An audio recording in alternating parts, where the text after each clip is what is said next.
Today is May 19th, and we're gathered here in the Brentwood Municipal Center with the only two police chiefs Brentwood has ever had, Howard Buttery and Ricky Watson, and we're gonna cover 40 years worth of Brentwood history, hopefully in the next 40 minutes or so.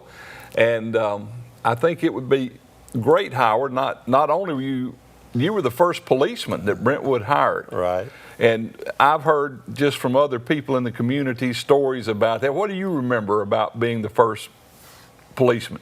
Well, actually, it started like in 1970. A friend of mine it was chief of police at Belmead, called me and told me that Brentwood was looking for a police chief and said for me to put the application in. And I said, well, okay, I'll do that. And that was like maybe October of '70. And so we talked back and forth, and then in early part of January, the city manager at that time was Mr. Arbuckle.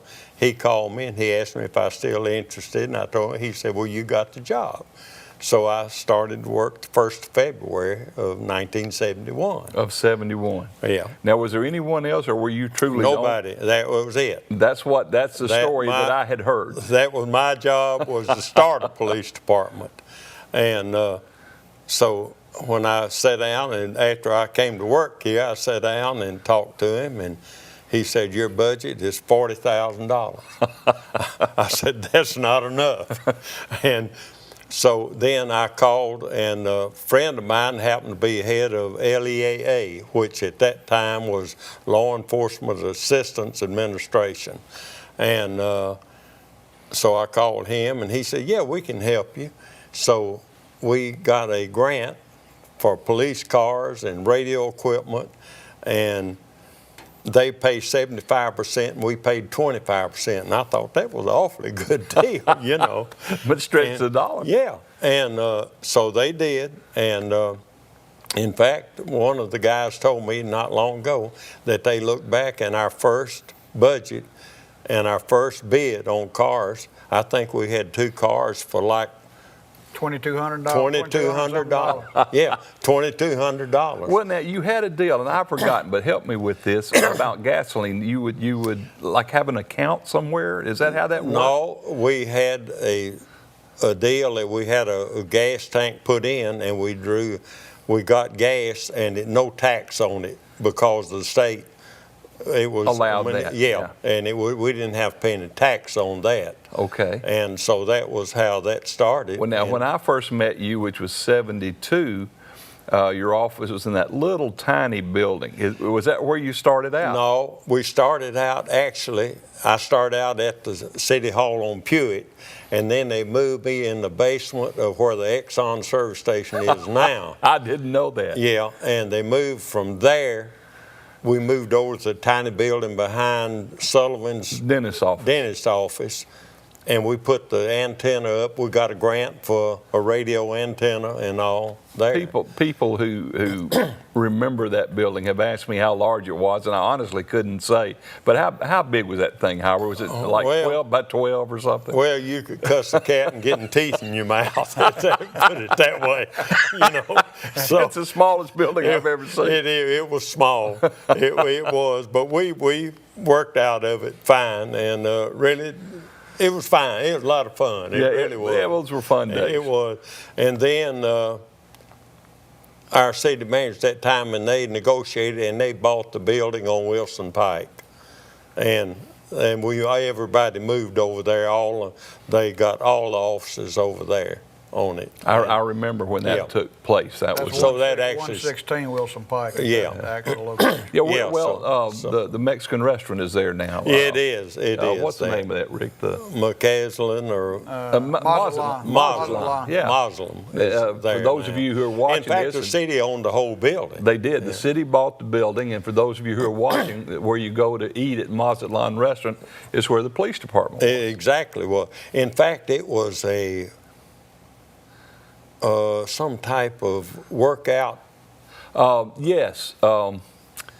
one of the Sloan brothers Owned it. and it was the headquarters for a spa company. Right, exactly. Yeah, And and so it was, as I recall, pretty plush. Had very nice carpets and we ended up buying that building, and we had to, of course, redo everything inside to work for us. Now that was probably the late '70s when that happened. Yeah, exactly. And for those of you who are watching this who haven't been here the whole time, the Brentwood post office was not there. There was just an empty field back there at that time. It was, and they built the post office because they moved it from on Franklin Road over there. Over there. That. Yeah. Yep. Uh-huh.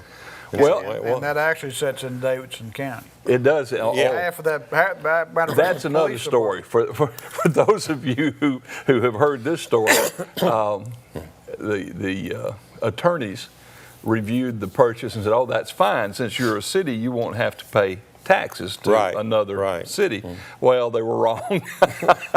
So as time went by, Brentwood owed taxes to Metro, and it got to be a hassle. Well, they worked it out. They worked it out, but the line actually ran through the building, and pretty well on that north end where the police department was. The rest of the building was in Brentwood. And it cut through, and most of our headquarters was in Davidson County. Yeah. Yep. Sure. Yeah, those were fun things that happened in the early days. Yeah, it was a lot of fun.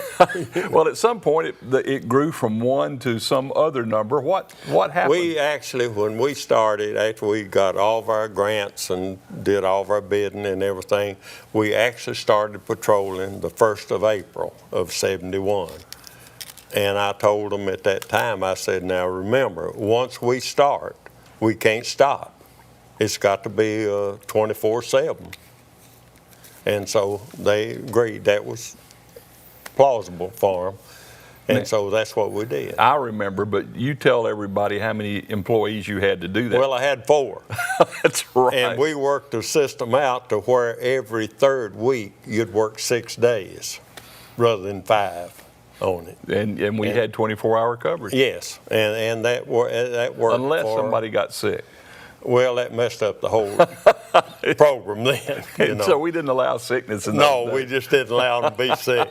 And so that went on for several years. Well, now, those first 2 or 3 men that you hired, they all, not all, but most of them later became sergeants. Do you recall who they were? They were Ray Churchwell and Tommy Thompson. Were sergeants, and Bill Etherly. Those were the 3 that were here when I came, and I remember those fellows. Yes. And they later moved up and became sergeants and ran shifts. Right. And then all 3 of them have since retired or gone to other things. Well, what do you remember from the early days from a police standpoint? Were there any exciting things that Well, it was kind of 90% boredom and 10% excitement, which is most police departments hopefully now. It's always that way. But it is. But our biggest thing then, it was a tremendous amount of construction, homes building at that time, and people stealing from construction sites, and a few home break-ins. But outside that was about it. It was pretty quiet out here, wasn't it? I can well remember when at 9 o'clock in the morning, I could drive up on Franklin Road, and I could look north, and I could look south, and I wouldn't see a car. Wouldn't see a car. I mean, vacant. Yeah, most people, and you certainly remember, Brentwood did not have its own traffic light. The people say Brentwood had one traffic light, and they're talking about the one up here on Old Hickory, and that was actually in Metro. And that was the only traffic light, and from there, if you're going south to Franklin, there was not another traffic light. Isn't that hard to believe? And it's a two-lane road. Two-lane road, yeah. Absolutely. Well, and it is hard to believe that we filled in so much, but the area, and I think you maybe had something to do with it, but the area where the Koger Center is, we had turkey shoots. Do you remember that? Oh, yeah. And at Thanksgiving. Thanksgiving, yeah. Oh, yeah. And that was a big community thing. Yes, and it certainly I was. remember you down there, and you may have been judging or something. But Yeah, they had turkey shoots Had down turkey there. shoots That was down big there. time stuff. that's right in the middle of the city And now. when things were slow, I'd drive over to Maryland Farms and watch the racehorses being trained over there. Yeah, before there were any buildings. Oh yeah, it wasn't any. It was a racehorse. farms. They raised thoroughbred racehorses. And there. you remember the old track that was there. Oh, they had a half-mile track and they had a covered quarter-mile track there where they could do it in the wintertime. It's changed a lot. Howard, do you remember any population numbers from those early days? How many people lived here? 4,000 when I came to work here. 4,000. Yeah, And now that we're was a population 30, close to 30, 36 then. 36. Yeah, it's 4,000. It's changed quite a bit. Oh yeah, yeah. As you went on through the 70s, and you moved over to the new building, and you started to really grow the force, and the population was growing. Then the city moved back over here to this site. Was this? Yeah, that would have been Yeah, under we're in Frank 80. Clifton was the city manager when they developed this property where we are right now. What year was that? Either one of you? 1987, I believe. 87. No, it wouldn't have been, yeah, but probably 87. 87. Yeah, that sounds right. Okay, Yeah. by then you had a much larger force. Oh, yeah. And they actually, did they interview you as to what you needed over in your area? Oh, yeah, we were pretty, Well consulted? yeah, very much so. We pretty well designed the police department ourselves. Mr. Clifton Well, left it up to us. And for whatever reason, in my weakness, I thought we had a staff room yeah. there behind my office. I thought, well, we needed a restroom so we wouldn't have to be going out and down the halls and off. And you would not believe how much controversy that restroom caused. That's normally how They thought like it was a personal restroom for me, So building plans are that way. Yeah. That's yeah, funny. it really did. And the biggest controversy they had an atrium in front of the city hall there, and somebody had forgot to put a drain in the atrium, and Harold McMurtry throwed some kind of fit because they had to go back and redo it. And redo it. Oh yeah, that was a big controversy. Oh, that had to be. Well, at some point, long about then, you had the good wisdom to hire this fella. Well, we did. He and another guy by the name of Richard Holt. Frank decided I needed help. Yeah. That I couldn't do all this by myself. And so, Rick, I'm not exactly sure what year That was in 1986. 86. When we hired in, we were actually at 116 Pike. Yeah. And shortly thereafter, we moved over. Moved over here. So you actually was hired into the old place. I was. Yeah, and that was he and Richard Holt. Well, by that time, things had changed in the police business. What was going on from a crime administration standpoint in the 80s? Well, naturally, it was increasing. Yeah. For the simple reason of population, and so that. Were you still seeing a lot of the same kinds of things, though, Howard? Yeah, we really were. It was construction sites, Just and more of home burglars, and I think the first murder we ever had was in Brent Haven, and that was a guy that was a counselor for one of the schools like Glencliff or something. Yeah, in Metro. Yeah. Yeah, I remember and that. He had a friend Yeah. that they were having a problem, and evidently the friend killed him. Yeah. And that was the first murder we ever had. I remember that. That would have probably been in the earlier mid 80s. Maybe. Yeah, it was. Yeah. And, Well, then there was. I remember. Was there a bank robbery up here in not the one that comes in your administration, but the first one? It was. Because I remember somebody running around a column and gunfire and all kind of. Oh, it was a circus. Yeah. On it.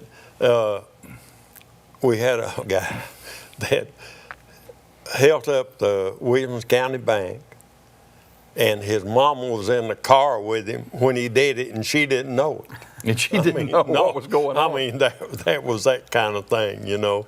And so I always told, I said, we've had about 4 bank robberies, and every one of them been screwed up, you know. So we didn't get the smart criminals. no, not at all. Well, that was about the most excitement that occurred around here for a long time. I do remember that. What were some of the businesses that I know, because you provided a lot of policemen on duty and off duty at the banks and the jewelry stores, and right. What are some of the things you remember about that? Well, gosh, I remember, actually, if you want to go back to time when they started the police department, the basic reason that the police department was started, they decided they wanted a liquor store in Brentwood.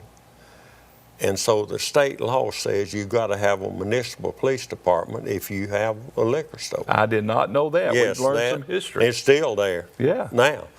And so that's how the police department became, because they wanted the liquor store. And Fred Curry was the owner of the first liquor store, and it was behind the Williamson County Bank, which is now the Oriental Rug place there. And so that was the start of, and that's why the police department that was up in the little in the center. Brentwood Shopping Center. Brentwood Shopping Center is still there. The red geranium was down on the end. Right. Well, I do know, I remember at Christmas time, probably off-duty officers, but maybe on duty, like at Brentwood Jewelry. Doug Kent. That was pretty standard thing, that they would hire them to watch the stores and all. You know, and it was such a wonderful place to live then as it is now. But I do remember something years and years ago, probably the early 70s, driving down Lipscomb Drive, and some poor old fella who was probably the age that I am now had gotten his mower off into the creek, that little branch that runs through there.